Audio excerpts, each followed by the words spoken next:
परमात्मा कबीर जी हमें ये सदुपदेश देने आते हैं, यथार्थ ज्ञान देने आते हैं।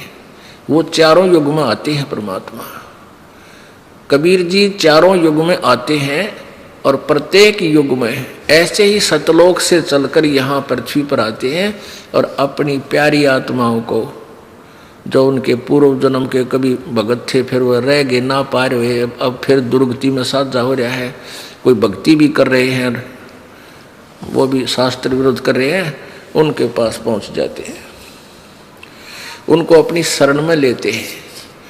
चारों युग में संत पुकारे, कूक कहा हम हेल रे, हीरे माणिक मोती बरसे, ये जग चुगता ढेल रे। परमात्मा कहते हैं कि कबीर परमेश्वर जी कह रहे हैं कि चारों युग में मेरे संत भी आवाज लगा लगा कर कहते हैं और मैं भी आता हूँ, मैं भी आवाज लगाता हूँ। हेल माने हेला देकर, रुक के मार मार के आवाज लगाकर, तेज आवाज से गरज गरज के बोलते हैं। पर हमारी बात ये लोग सुनते नहीं, इन नकली संतों की बातों को यकीन कर लेते हैं। हमारा ज्ञान किने ना सुनिया, पर भी लेन जात है दुनिया। हमारा ज्ञान कोई सुनता कोई नहीं, वो पर भी लेने जा, गंगा में नहाने, जोड़ में किधर तालाब में कहे वहाँ पर भी लगेगी, और तेरा गजब वही हो। कहते हम जो तत्व ज्ञान बता रहे हैं इसको कोई नहीं सुनता, और पर भी लेने दुनिया जा रेला पर लटक लटक कर, ट्रेनों के ऊपर नीचे लद के, वो तेरा गजब वही। वो केवल काल प्रेरणा से धक्के जो ना खा रहे हैं, उनके पास यथार्थ ज्ञान ना होने से अपना जीवन व्यर्थ कर रहे हैं। अब परमात्मा हमें चारों युगों में आते हैं और कहते हैं कि तुम जो साधना कर रहे हो ये गलत है, और जो हम बता रहे हैं ये साधना कीजिए। तो हमने उनकी बातों पर यकीन नहीं किया। क्यों नहीं किया? क्योंकि हम अशिक्षित थे और हम ये निर्णय नहीं कर सके कि परमेश्वर जो बात कह रहे हैं ये सही है, ये मंत्र भी सही है, इनका ज्ञान भी श्रेष्ठ है। इसलिए हमने परमात्मा की इन वाणी पर विशेष ध्यान नहीं दिया, और अब हम शिक्षित हैं, अब हम सदग्रंथों से मेल कर लिया हमने कि परमेश्वर जो ज्ञान बता गए कबीर जी, वो हमारे सब सदग्रंथों से मेल खाता है।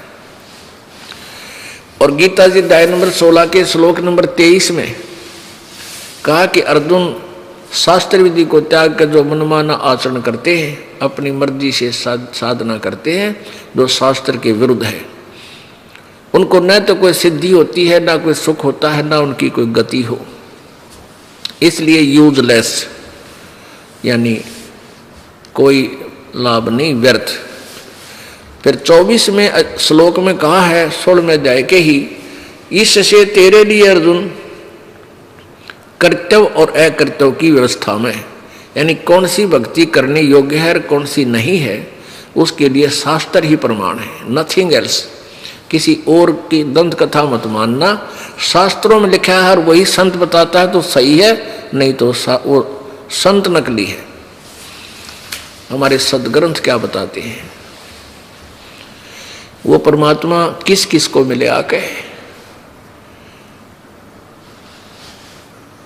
इस कलयुग का इतिहास आपको बताते हैं।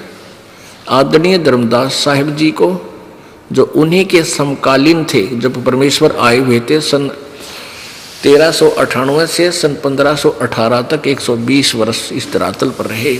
एक मनुष्य जैसा जीवन लीला उन्होंने की। आदरणीय धर्मदास साहिब जी को मिले, उनको वही नाम और ज्ञान बताया जो आज सब सदग्रंथों के अंदर विद्यमान पाया। आदरणीय मलुकदास साहिब जी को, आदरणीय दादू साहिब जी को, आदरणीय नानक साहिब जी को जो सिख धर्म के प्रवर्तक हैं, आदरणीय गरीबदास साहिब जी को जो गांव छुडानी जिला झज्जर हरियाणा प्रांत में जिस उपलक्ष्य में ये समागम चल रहा है, वो इसी उपलक्ष्य में है कि उनको परमात्मा कबीर जी सतलोक जाने के उपरांत फिर पुनः यहाँ अपनी प्यारी आत्माओं को बताने के लिए, ज्ञान समझाने के लिए गरीबदास जी को मिले सन 1727 में, यानी फाल्गुन सुदी द्वादशी, यानी फागण उतरते की द्वादश, जो आज वो जो दिन है ये द्वादशी का, इस दिन परमेश्वर आकर के सतलोक से चलकर कबीर जी वहाँ छुडानी गांव में खेतों में, जब गरीबदास जी 10 वर्षीय बालक अपने ही खेतों में अन्य साथी पालियों के साथ, ग्वालों के साथ गायें चरा रहे थे, वहां मिले आके।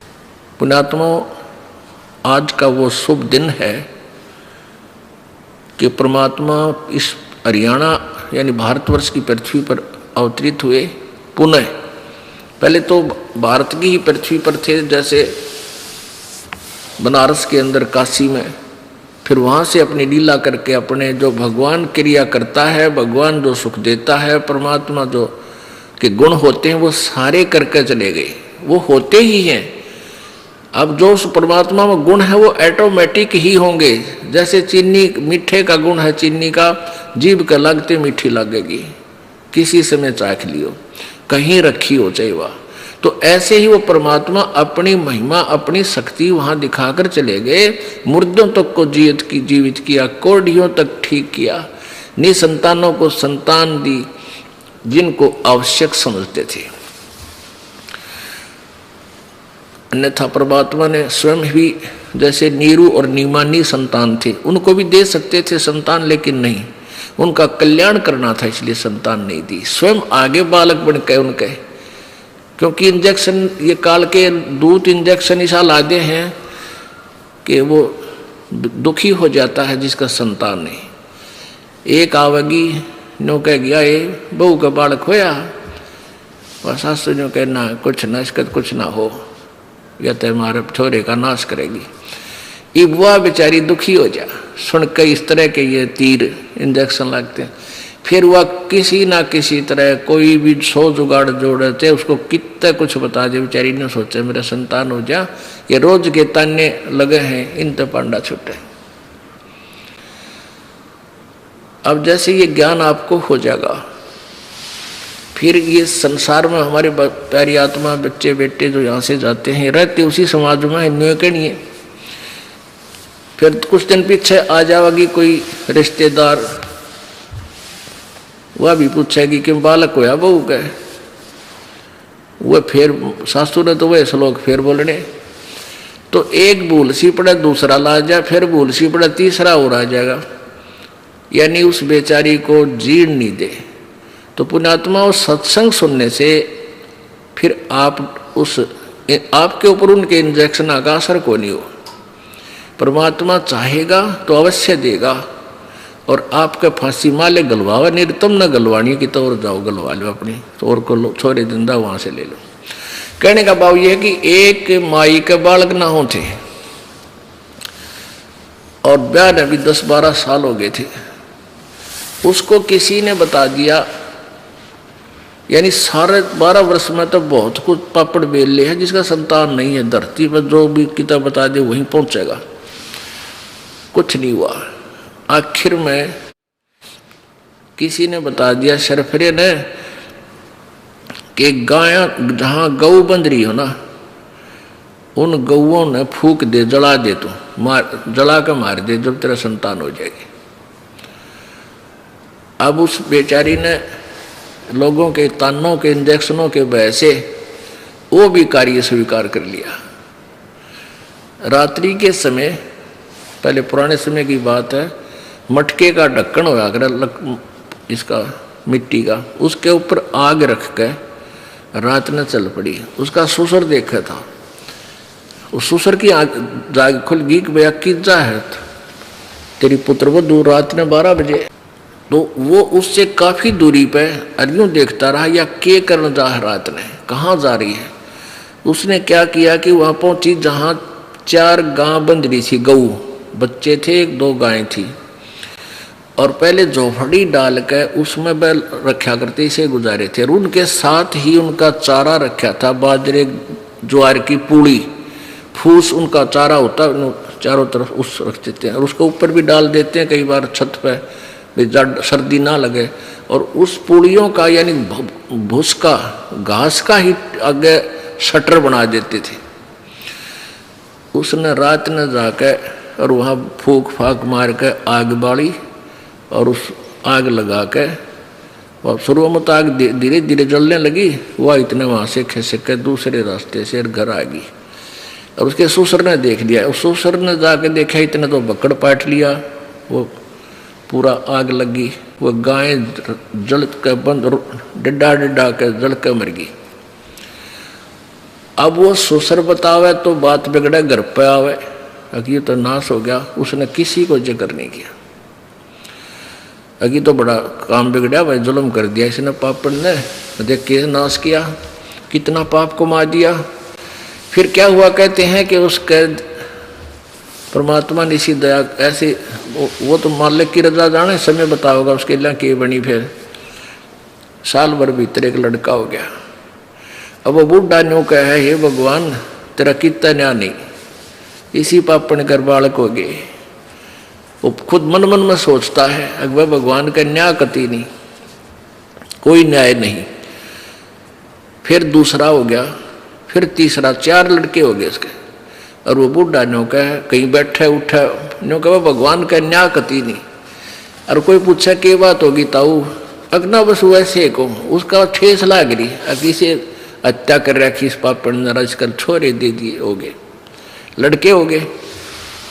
ठीक है, क्या हुआ, कहते हैं जब वो पहले 12-13 साल की आयु में शादी कर दिया करते, फिर वो चारों की शादी भी होगी टर्न वाइज धीरे धीरे। बूढ़ा ने कहा भाई भगवान का कितना न्याय नहीं भाई, कति न्याय नहीं भाई, इसी पापड़ इनका दूजड़ना चाहिए था, ये बच गए।